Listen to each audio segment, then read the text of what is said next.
Hello you sexy beasts and welcome back to War Thunder.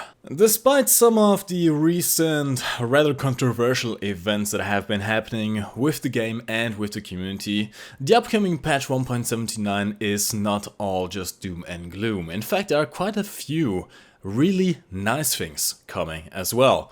In this video we'll be focusing on one of them. Patch 1.79 brings two new, long-awaited BF110 variants. This in addition to the current one we already have, bringing the total count up to 3. In this video we'll be focusing on the last of those 3 variants, the BF110 G2. The BF110 G2 features upgraded engines and a massive upgrade in armament. In contrast to the 110C model we have had up until now, which featured two 1085 horsepower DB601 engines, the G2 will feature two upgraded DB605 engines with up to 1775 horsepower on war emergency power.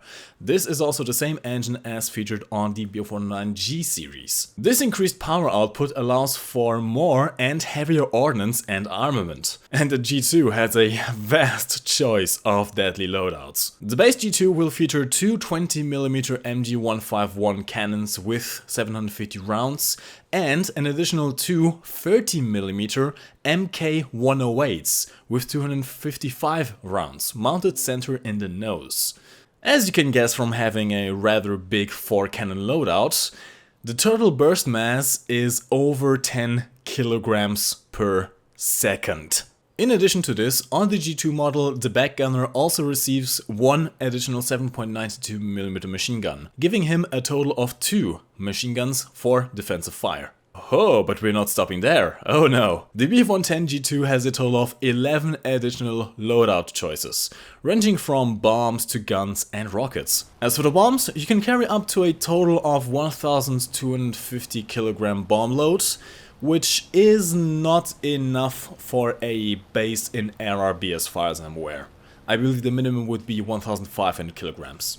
However, there's a good choice here with a 1000 kilogram bomb and another single 250 kilogram bomb, which are likely going to be single dropped and as such are good for at least 2 kills in ground forces realistic battles. Now, if the base cannon armament isn't deadly enough for you yet, you also have a choice between two gun pods. The first one mounts two additional 20mm MG151s with 200 rounds of ammunition center line under the fuselage, increasing the total burst mass from the already very good over 10 kilograms per second to a total of 12.77 kilograms per second. If overwhelming the enemy with a cloud of lead isn't your thing and you're more into the precision long-range shooting or CAS duties, you can alternatively also fit a 37mm Bordkanone 3,7 cm gun pod with a total of 66 shots. This cannon has choices between a stock mixed HE and AP belt, a pure HE belt for anti-aircraft use, and a pure HVAP belt with 142mm of penetration. Now keep in mind that the dev server stats aren't final, this is something important to keep in mind, but at the battle rating 3.3 that the G2 was on the dev server, this should be enough to penetrate almost any tank from any side that you can possibly encounter in ground forces realistic battle at this battle rating. This with a decent fire rate and plenty of ammunition to spare. And of course, this gun pod is also mounted under the fuselage center line for maximum accuracy. Additionally, you can either choose to carry just 4 21cm Wurfgranaten under the wings, or combine them with the gun pods as well. In RB, 2 of them are deployed at once, giving you a total of 2 launches of these rockets. As I've mentioned, you can carry these together with the gun pod, which makes the G2 look rather terrifying. Sadly, the Wurfgranaten are rather useless on this aircraft. In RRB they pretty much do no damage against bases. You're better off just carrying bombs if you're going for base hunting, and even then, as I said, the bomb load isn't quite enough for base hunting. And in ground forces realistic battles, it's going to be hard to actually kill anything with these rockets. You will need a direct hit, which is rather hard to do with rockets that are this inaccurate and fire upwards from your point of aim for some reason. Again, this might be dev server buggery, but it does seem to me like these rockets are essentially just dead weight and not really worth taking. But Mike, how does the G2 play? Again, disclaimer, the dev server stats are not final. The armament options are very likely to stay, but the battle rating and the flight model may have been complete placeholders. In fact, I know that for the P40F, the flight model was just copied over from the P40E. So there's a very good chance that the BF110 G2's model was also copied over from the 110 we already have. That being said, for ARB I can see two good roles. The BF110s are classified in-game as interceptors and do get an air spawn. The base armament of the G2 is more than impressive, and the stronger engines should also result in a better climb rate. Which, as you can probably guess, gives an aircraft an excellent potential to be an excellent bomber hunter. That said, there are not really too many bombers, or even heavy bombers, at this battle rating, so use case might be limited. But thankfully you don't have to be limited to that sole role. You can also imply this aircraft as an attacker. Now, as I mentioned before, the bomb load isn't enough to take down a base by yourself, and the rockets do pitiful damage. The 37mm gun pod, however, can one-shot light and medium tanks, and might even do the same to light pillboxes or even heavy tanks. Now, the aircraft is a bit vulnerable. The B110 is a rather heavy aircraft and not the most maneuverable out there. It does have a back gunner, yes, but the twin 7.92mm machine gun loadout is rather limited in natural effectiveness for defensive fire. What I'm trying to say is, if an enemy fighter wants to kill you, they probably are going to kill you. Unless they are stupid enough to go into a head-on with your 4 massive cannons. 5, or even 6 if you take the gun pods. But if you do have the air superiority and are left alone, you can rack up the ground targets, resulting in a very nice silver line payout. You can even hunt down enemy attackers whilst you're at it, thanks to your overwhelming armament and ammunition reserves. But you know me, RRB isn't really my thing. I'm more interested in the effectiveness of aircraft in ground RB. And thankfully, this is where things turn interesting and what I'm really most excited for. The G2 is pretty much better than the infamous HS129 Duck, as we lovingly call it, in almost every single way. You've got a faster and more powerful aircraft with engines that don't stall with negative Gs, given that the engines are fuel injected instead of carbureted. You do have some kind of defensive armament, even if limited. You have an incredible offensive armament, and a 37mm gun with enough fire rate, ammunition, and penetration to seriously cripple multiple enemy tanks in a short time span. There are drawbacks, of course. As I've mentioned, the flight model might have been a placeholder, but in general, the 110s are quite heavy aircraft, and the G2 in particular seem to suffer heavily from compression issues at higher speeds. As such, a vertical CAS is pretty much a no-go. It is very easy to splat into the ground. You're going to have a hard time actually pulling out of an attack run in a dive. Instead, I've found decent success with shallow CAS, keeping your speed up, flying low, and deploying combat flaps to keep yourself off the ground, whilst mercilessly shooting tanks from the sides.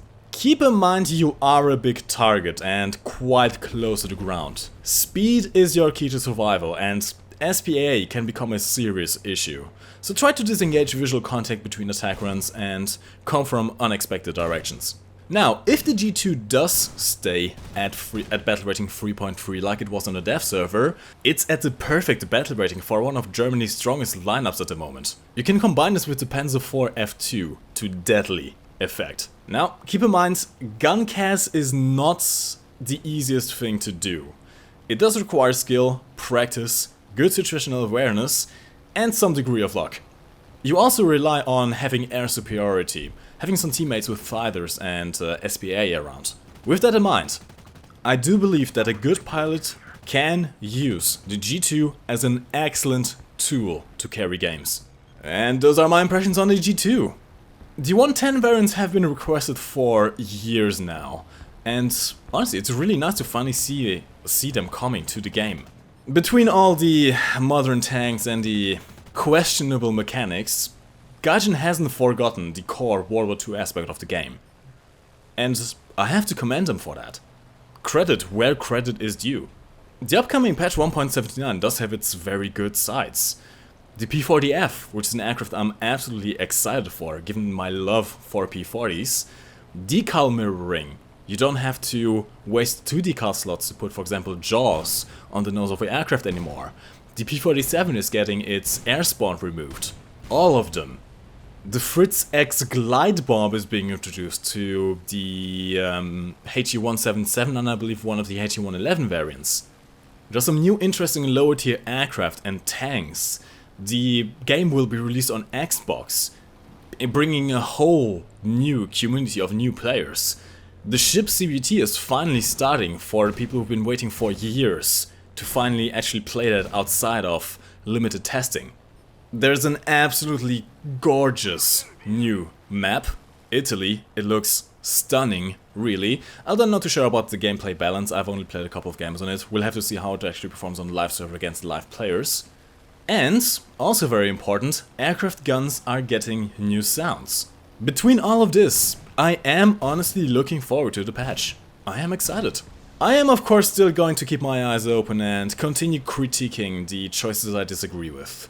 But we also have to be fair and commend Gaijin on the things they do right. This kind of feedback is what decides future updates after all. And this is where you come in.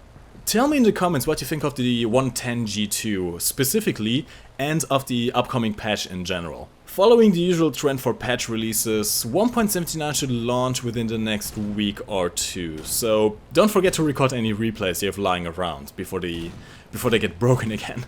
In case you've missed yesterday's shitstorm, I leave a link to a video explaining it in the info card and description. My video on it was sadly instantly demonetized, so I'm not sure as to what extent it was actually reaching sub boxes and recommended feeds, but it is rather important information that the community should know about, given it was a rather important event. So if you haven't seen it yet, go check it out. But that is going to be all for today.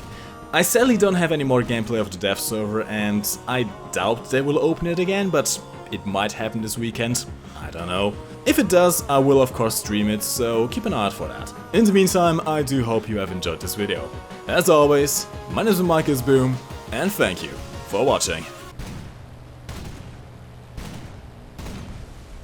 You can lift your head up to the sky, take a deeper breath and give it time.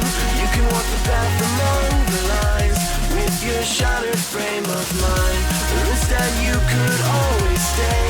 We can wait right here and play until somehow you can find